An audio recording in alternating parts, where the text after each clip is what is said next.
Hi, and welcome to the NBA Economy Show. Again, this is Fritz, coming with you with the latest information. I know we have a lot of Knicks fans. I just want to give you a little bit of Knicks information before we get into today's topic. Again, a lot of people have been talking about the Knicks commercial for AT&T. We saw that with the Knicks. Um, the Nova Knicks, the team that never was, had a commercial. So we see not only the three current Knicks, but also the former Nick Dante DiVincenzo appeared in this commercial, and it was funny.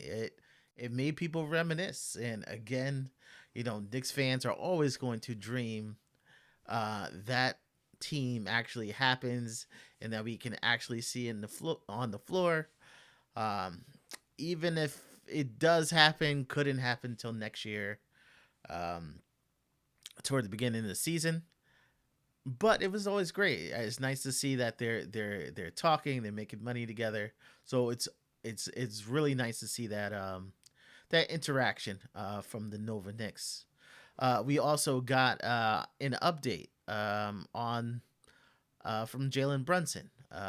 Sham said that he would probably be out throughout March and be back early April.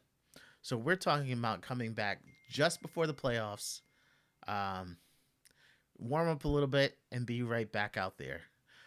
So, you know, integrating him into this play style that we see Macau is really taking a liking to. Uh, we really aren't going to get a lot of sample size before it is tested in the playoffs. Um, around the league, we've been seeing continued injuries. Also, with the Jazz, we saw they were fined for marketing DNPs. That's also has been a thing. Okay, that's it for now on just those parts. But what you came to see is what if the face of the league is an American? It is something that has keep on coming up on ESPN, these different channels. Why is it such a big deal? Is it American pride thing? Why are they pushing for the face of the league to be American? And I really think it's rooted in probably some old broadcasting marketing ideas. I personally don't think the next face of the league needs to be American for the NBA to succeed. This is not the first time. Um, the NBA has kind of had a face. Um, I probably the most major face, Michael Jordan. He really came to league mid '80s, but he really didn't become face a league until the late '80s, right before he started winning championships. That's when the league very obviously put him on top of the mantle and says, "This is the guy we're going to be behind." Um, and he benefited. So not only was he marketed more, he made more because now you're being pushed by the league. Now brands want to be associated um, to the top of the league. Why is this such a big idea? Um, because of what Michael Jordan did, not only because he was the best, but he succeeded in there, it pushed the league forward internationally. uh, Around the world, a lot of people knew Michael Jordan's name. They didn't even know the Bulls' name. They didn't even know his teammates, but they knew Michael Jordan, and that he was able to sell sneakers. He was able to sell all types of things off of that brand. So it was an extremely valuable position to hold, and I think they find concern that players in the league now don't really see the value in it. And the reason they don't really see a value is because you can make money everywhere. I know in the 2000s there was a sentiment, hey, if you can, the Knicks used to push this narrative. If you come to New York, you could make $1 billion rather than a small market. Um, but it has kind of been disproven. Um, you could make money anywhere in the league. Um, Brands will pay you no matter where you play. Um, there are certain markets where it's kind of an exception where you can kind of get some endorsements, but there's certain endorsements that you don't get. There's certain kinds of exposures you don't get, but for the most part, in the NBA, you can make money anywhere. If you are a great player, you can make $1 billion anywhere in the league. Um, so why? So we've had some of our best players be the best. Some of our best players be international. We see Jokic, 3-time MVP, maybe a fourth this year. So what's the issue? Well, Jokic isn't the face of the league. Even though he has all these MVPs, he's not the MVP of the league, and it's not because he's international. He's not the face of the league not because he's not international. It's that he's in a small market. He is in Denver, and Denver is not a big market. They have some loyal fans. No matter how good Denver is or how good Nikola Jokic is, they will always have limited TV coverage because people aren't interested in the team. I think he would make a good. He's not really that enigmatic personality that you want, um, but he's gonna make money. Um, I think an international player could be the biggest thing for the league for expansion, but they can't be just international. Um, I'm just gonna show you a picture, and these are kind of some players. We'll talk about their situations, but these are players um, on the international stage who have made an impact, and there's reasons why they had varying degrees of success. And one is Kai Soto. And Kai Soto, a few years ago, there was a huge push to be drafted. Um, there was a huge Filipino push. He had huge social media backing. I thought he could be an international star, but his basketball did not catch up to his stardom. So uh, I think if he would have made the NBA, he had such a following um, that it would have expanded the NBA. Um, if he was a great player, it could have expanded the NBA in huge ways, like the second person on this list, and that's Yao Ming. And Yao Ming came from China, highly touted. He had, um, I know everybody talks about how LeBron um, came in with a lot of fanfare, but also Yao Ming. It was his height. He came from China. Um, he didn't play as many years as we wanted the league, but he was absolutely an international star. He pushed the boundaries of the league. Even though China isn't the most free country in the world, he pushed the league so far that the Rockets' current logo is based on Chinese influences. And investments into the NBA was booming because of Yao Ming. Investments in the Houston Rockets was boosting booming due to Yao Ming. Um, he really pushed the boundaries. So that just gives you an idea. So the right star could be huge for the league. So the country he comes from matters. The talent matters, and if they are marketable, matters.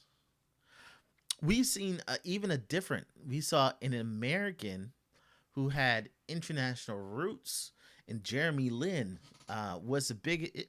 Became a big star from his a run with the Knicks, but he was American. Um, but he embraced his roots, and he was able to expand the league. He was a big star internationally. Um, and I know a lot of Knicks fans think, oh, he betrayed the Knicks, but Houston, after losing Yao Ming, had a large Chinese following, and that's why they offered him way too much money to come to the Rockets and then fill that void Yao Ming had. So he kind of satisfied their fans. It wasn't all for play. He satisfied a need. He filled a niche. He satisfied their international audience. We see that after being in the NBA, he went overseas and continued his successful career. We also see Dikembe Mutombo. Um, he's from the Congo, but absolutely expanded the NBA into Africa. NBA Africa wouldn't exist without Dikembe Mutombo. There are plenty of NBA players who would not be here if it wasn't for Dikembe Mutombo. So we see that it's not just that you're international, um, but it's the right circumstances. So, what about players that we have now? We see some of the bigger players in the league are international. So, what does that mean for them? Uh, could they be the face of the league, and would they expand the game? Again, we're going to talk about a little bit Nikola Jokic, but where he comes from does matter. 3 times MVP, NBA champion, Finals MVP, 7 times All Star, 7 times All NBA. You look at his resume and say, hey, he is definitely one of the best players in the league. I think he can be the face of the NBA. One reason the NBA really wouldn't want to put it in his hands, he's from Serbia.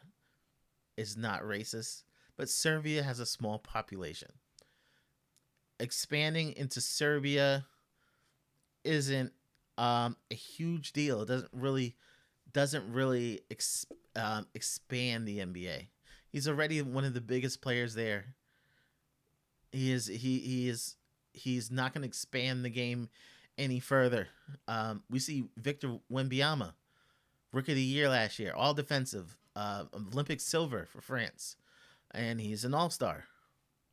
Um, he's from France, but we've had players from France. Not only that, there are 14 players in the league this year currently from France. So they're not really going to expand their reach with Victor Wembanyama, even though we know he's going to be one of those players. Um, that's what we're kind of looking at. So they really don't really want to have one of those people as the face. Um, we hear a lot of people talk about Anthony Edwards. Um, they really want him to take that mantle. Um, how about they also want Luca to take that mantle, but Luca isn't going to really expand the game.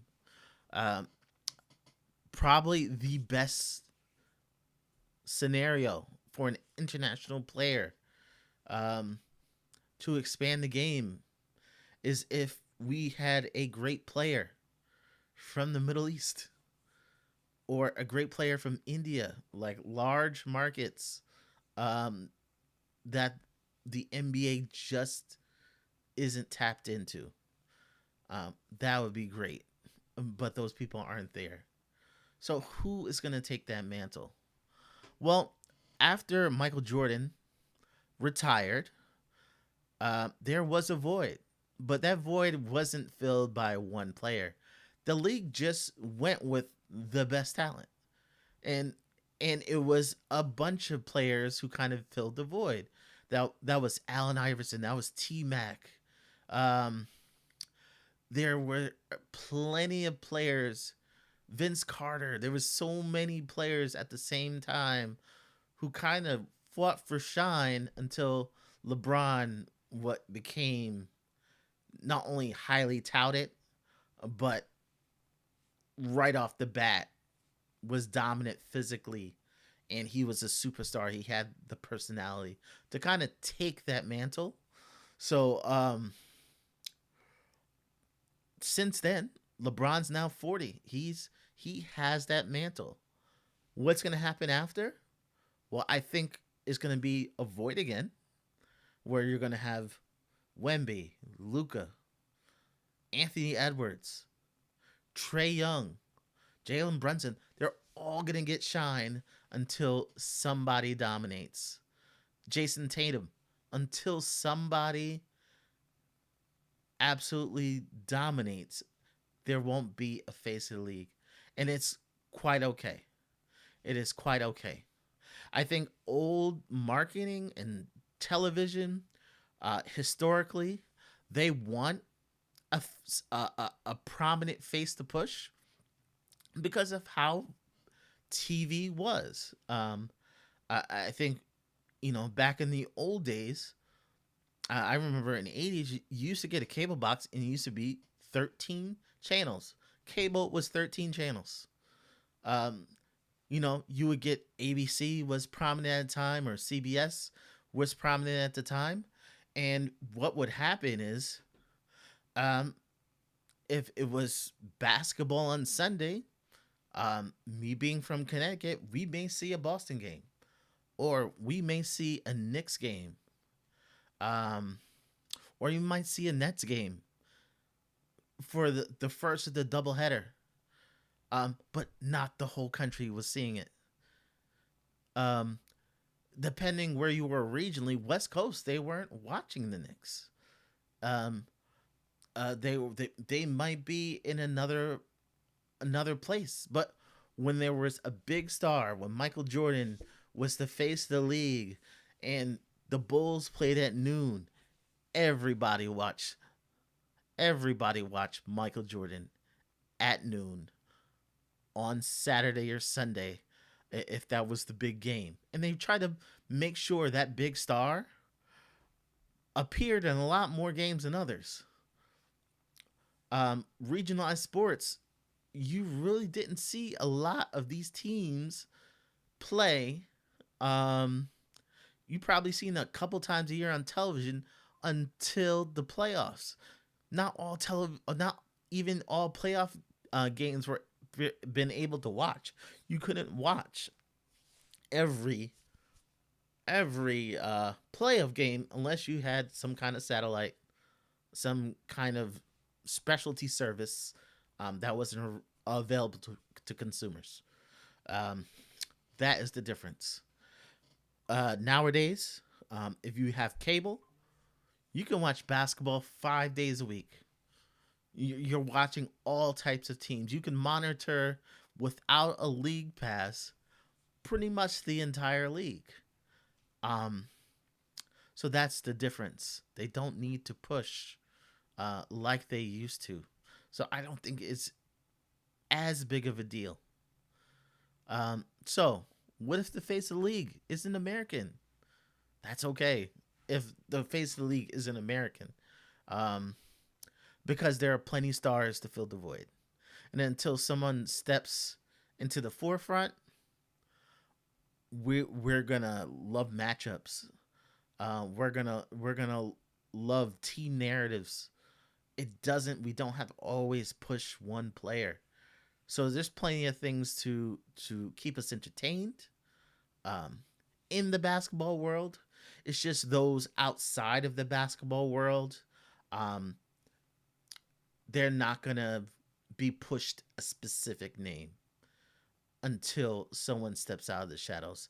So if you're a basketball fan, it absolutely won't affect you. If you're someone who doesn't watch basketball, you may not know these names. That's the only difference. So that's what I had for today. I don't think it's a big deal. I think LeBron's going to leave this league in great hands. Um, I think the one thing the league probably is nervous is about is having your best player in a not so great market. So now that Luka's gone from Dallas to LA, you have one of your best players in the best market. You don't have to worry about your best player being somewhere in Utah. That would be a tragedy. Or your best player is in Memphis. Since Ja is not that guy anymore, it's not as big of a deal. Um, but that is probably the only worry the NBA has. So that's all I have for today. Thanks for joining us today. Please like, subscribe, share with your friends.